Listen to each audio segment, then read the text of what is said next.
Hello students, तो आज हम करेंगे चैप्टर नंबर 5 अरिथमेटिक प्रोग्रेशंस के एक्सरसाइज 5.2 का क्वेश्चन नंबर 18।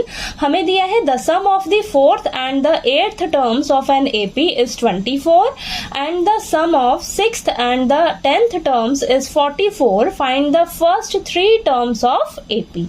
तो क्वेश्चन नंबर 18 में हमें एपी की फोर्थ और एट्थ टर्म का सम 24 दिया है और 6th और 10th टर्म का सम हमें 44 दिया हुआ है और हमें एपी की फर्स्ट 3 टर्म्स फाइंड आउट करके बतानी है। ठीक है, तो चलिए स्टार्ट करते हैं। सॉल्यूशन में सबसे पहले हम क्या करेंगे, जो हमें क्वेश्चन में गिवन है उसे सबसे पहले हम लिख लेंगे। ठीक है, तो यहाँ पर लिखिए गिवन क्या दिया हुआ है, हमें फोर्थ और एट्थ टर्म का सम हमें 24 दिया है। ठीक है, यानी कि A4 plus A8 is equal to 24। और क्या हमें गिवन है, 6th और 10th टर्म का सम हमें 44 दिया है। ठीक है, तो यहाँ पर लिखिए A6 plus A10 is equal to 44। ठीक है, तो हमें ये 2 कंडीशंस क्वेश्चन में दी हुई हैं।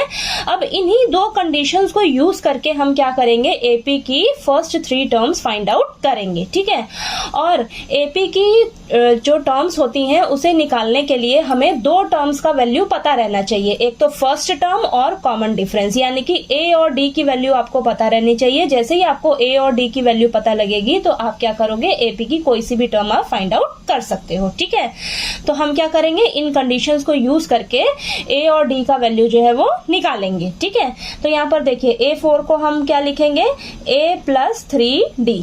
A8 को हम लिखेंगे A प्लस 7D। ठीक है, इज इक्वल टू 24। तो यहाँ देखिए A प्लस A क्या हो जाएगा आपके पास 2A plus 3D plus 7D कितना हो जाएगा plus 10D is equal to 24। ठीक है, तो इसे मान लीजिए आप फर्स्ट इक्वेशन। अब ये जो सेकंड कंडीशन दी है इसमें देखिए A6 को हम लिख सकते हैं A plus 5D plus A10 को लिख सकते हैं A plus 9D is equal to 44। ठीक है, अब A प्लस A कितना हो जाएगा 2A plus 5D plus 9D 14D is equal to 44। ठीक है, इसे मान लीजिए आप सेकेंड इक्वेशन। ठीक है, अब इन दोनों इक्वेशंस को हम एलिमिनेशन मेथड से सॉल्व करेंगे। ठीक है, तो यहाँ पर सबसे पहले लिखिए आप solving first and second equation by elimination method. ठीक है, तो चलिए इसको एलिमिनेशन मेथड से दोनों इक्वेशंस को सॉल्व करते हैं। ठीक है, तो यहाँ पर लिख लेते हैं first equation 2A plus 10D is equal to 24।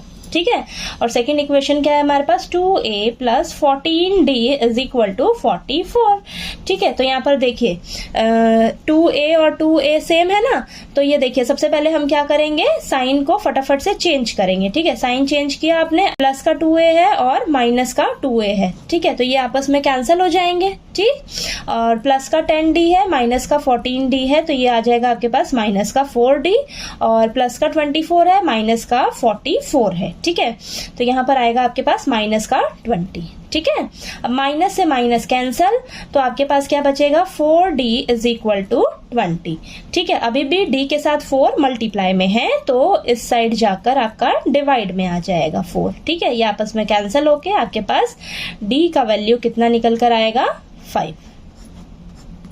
ठीक है, D की वैल्यू 5 आ गई आपके पास। अब हम क्या करेंगे, इस D की वैल्यू को किसी भी एक इक्वेशन में रखकर हम A की वैल्यू निकालेंगे। क्यों, क्योंकि हमें A और D का वैल्यू मालूम होना चाहिए, तभी हम AP की टर्म्स जो है वो निकाल सकते हैं। ठीक है, तो देखिए put the value of D is equal to 5 in equation, मैं फर्स्ट इक्वेशन में रखने जा रही हूँ। ठीक है, तो फर्स्ट इक्वेशन है मेरे पास 2A plus 10D is equal to 24।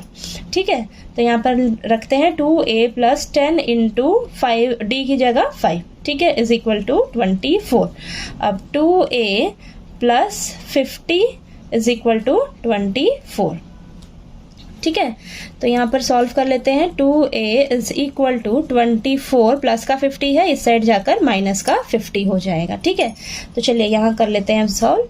ठीक है, तो यहाँ पर देखिए 2A is equal two plus का 24 है और माइनस का 50 है, तो आपके पास आएगा यहाँ पर माइनस का 26। ठीक है, अभी भी A के साथ 2 मल्टीप्लाई में है तो इस साइड जाकर डिवाइड में आ जाएगा 2। ठीक है, तो ये आपस में कैंसिल होंगे। तो देखिए आपके पास A की वैल्यू कितनी निकल कर आ जाएगी, माइनस का 13। ठीक है, -13 आ गई, ए की वैल्यू भी आ गई, डी की वैल्यू भी आ गई। अब फटाफट से हमें क्या बोला है निकालने के लिए, एपी की 3 टर्म्स निकालने के लिए बोला गया है। ठीक है, तो ए फर्स्ट टर्म निकालते हैं। तो ये फर्स्ट टर्म हम ए ही लिखते हैं इसे, तो ए कितना है हमारे पास -13। ठीक है, अब सेकेंड टर्म निकाल लेते हैं। तो सेकेंड टर्म को हम लिख सकते हैं ए प्लस डी। ठीक है, तो -13 प्लस का 5, तो ये आ जाएगा आपके पास -8। थर्ड टर्म निकाल लेते हैं। ठीक है, तो ये आ जाएगा ए प्लस 2d। ठीक है, तो -13 plus 2 into 5 is equal to -13 plus 10, तो हमारे पास आ जाएगा -3।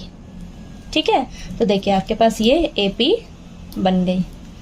क्या आई है टर्म्स, फर्स्ट टर्म आई है -13, सेकेंड टर्म आई है -8, थर्ड टर्म आई है आपके पास -3। तो हमें सिर्फ 3 टर्म्स ही निकालने के लिए बोला गया था एपी में, और भी टर्म्स निकालने के लिए बोले तो आप इसी तरह बाकी टर्म्स भी निकाल सकते हो। ठीक है, तो देखिए आपको एपी की कोई सी भी टर्म निकालने के लिए बोले क्वेश्चन में, तो आपको ए और डी का वैल्यू जो है वो पता रहना चाहिए, तभी आप एपी की टर्म्स निकाल पाओगे। ठीक है, तो देखिए आपको ये क्वेश्चन नंबर 18 अच्छे से क्लियर हो गया होगा। कहीं कोई डाउट आया आपको क्वेश्चन में तो प्लीज़ आप मेरे से पूछिएगा कमेंट करके, और मेरा पढ़ाया हुआ अगर आपको अच्छा लगे तो प्लीज़ वीडियो को लाइक कीजिए, शेयर कीजिए और ज़्यादा से ज़्यादा सब्सक्राइब कीजिएगा मेरे चैनल को। Thank you so much.